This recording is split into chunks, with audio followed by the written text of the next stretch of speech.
traditional Asian values set against a modern and progressive backdrop. Somehow the shophouses form a charming contrast of Singapore's developing years against the skyline of new Singapore. This truly is a uniquely Singapore sight.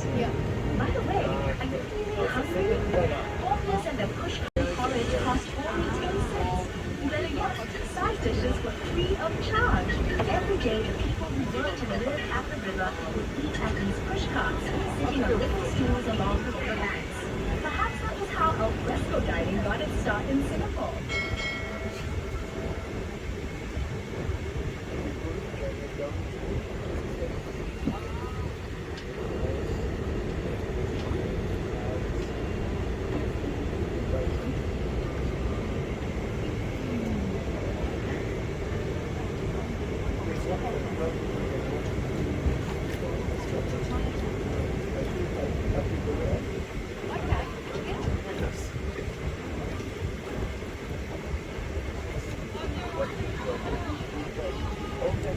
Directly ahead is Cabinet Bridge, completed in 1869 and named after Colonel Sir William Orford Cabinet, Singapore's last governor. It's Singapore's only suspension bridge to have retained its intricate original form. It was manufactured in Scotland, then shipped to Singapore later to be assembled. Unfortunately, the bridge was built too low, and boats had to wait for low tide before they could pass. So look out and don't forget to duck as you cruise under the bridge. Just kidding. Coming up on the other side of Cabinet Bridge, you'll see a group of little boys jumping into the river. Don't worry about jumping in to save them. They're actually incredibly lifelike rock sculptures showing the scene from the river's past. Children would stand and wave cheekily from their houses. Or after they would take off all their clothes and jump in for a cool afternoon swim. Standing tall and majestic is the exclusive Fullerton Hotel, which blends the elegance of old world charm with every modern convenience. Built in 1928, lots of heavy pushing went on behind the hotel's splendid columns before its glamorous makeover. Its facade is a masterpiece of neoclassical grandeur, which combines its much stuffier original occupants, the Chamber of Commerce offices, and the General Post Office, from which mail was transported along the Singapore River to and from ships. Since the 1950s, this was also the site of many political campaign rallies, but even longer before that, it was occupied by Port Limited, built to defend the town at the mouth of the Singapore River.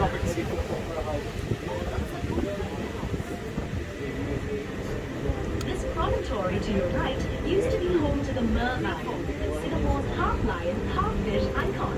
The merlion stood guard here at the river mouth for 30 years before it was hauled by barge to its new home in Bay in 2002. As we make our way out into Marina Bay, you'll be able to see the merlion for yourself and hear all about its story. They're fixing it up. Yeah, we saw that. We went to have a look today.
Gautama renamed it Singapura, meaning lion city in Sanskrit, after he spotted a lion on its shores.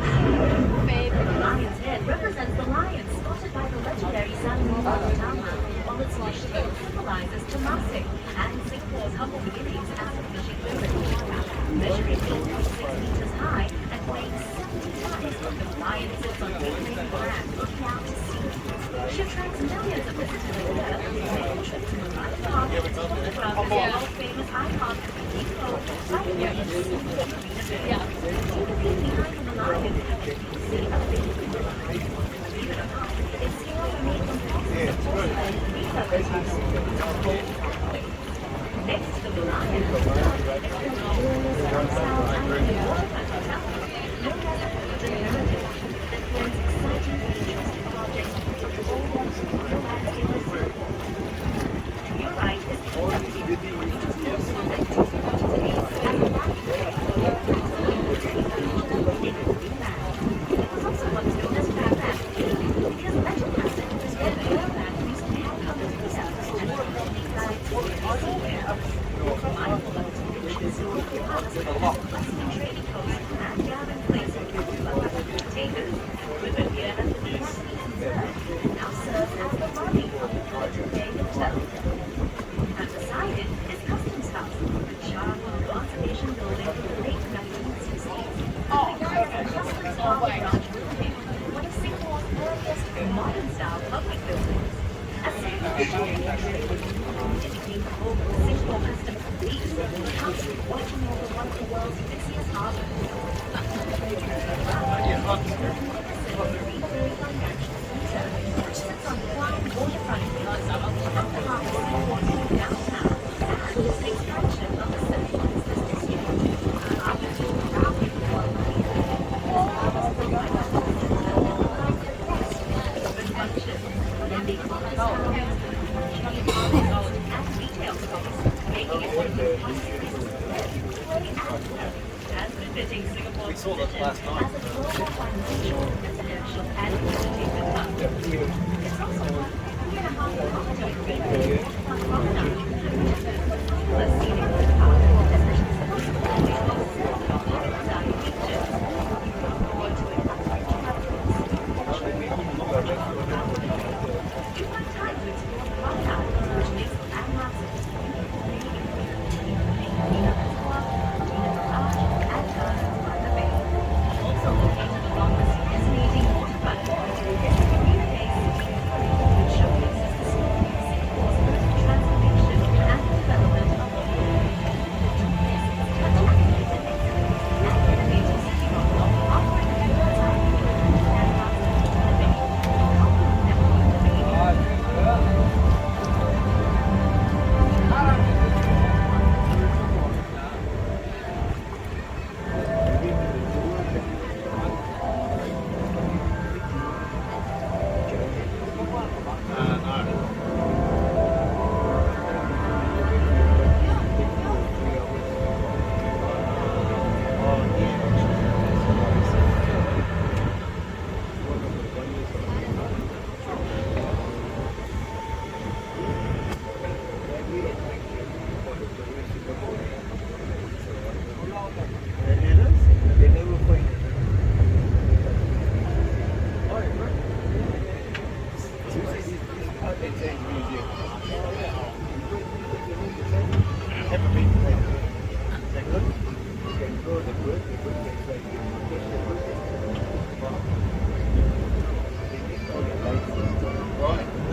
Sorry, this is the book.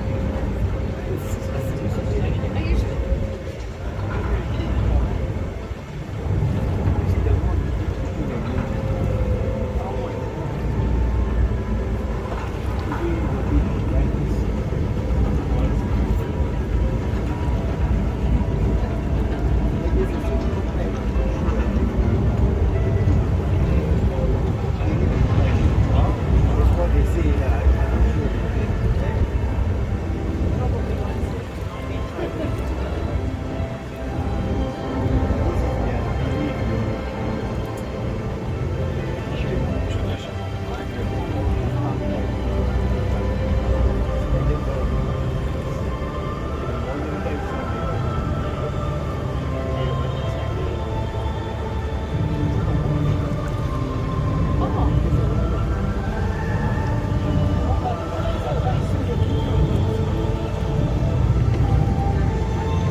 hectares. This award-winning super park is home to over 250,000 rare plants from all over the world.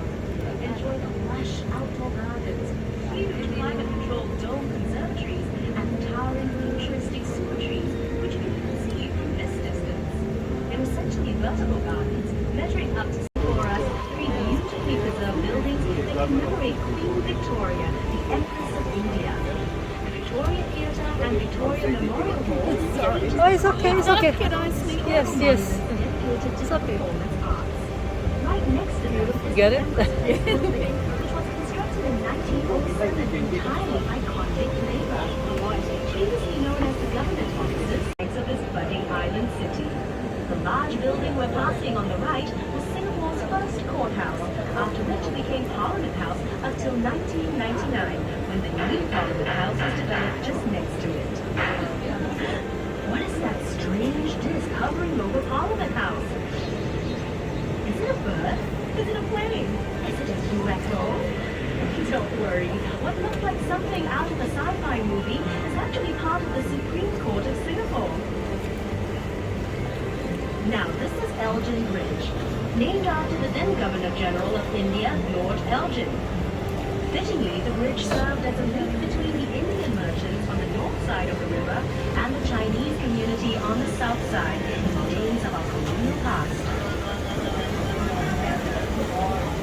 We're now approaching Coleman Bridge, named after its Irish architect, George Drumlow Coleman.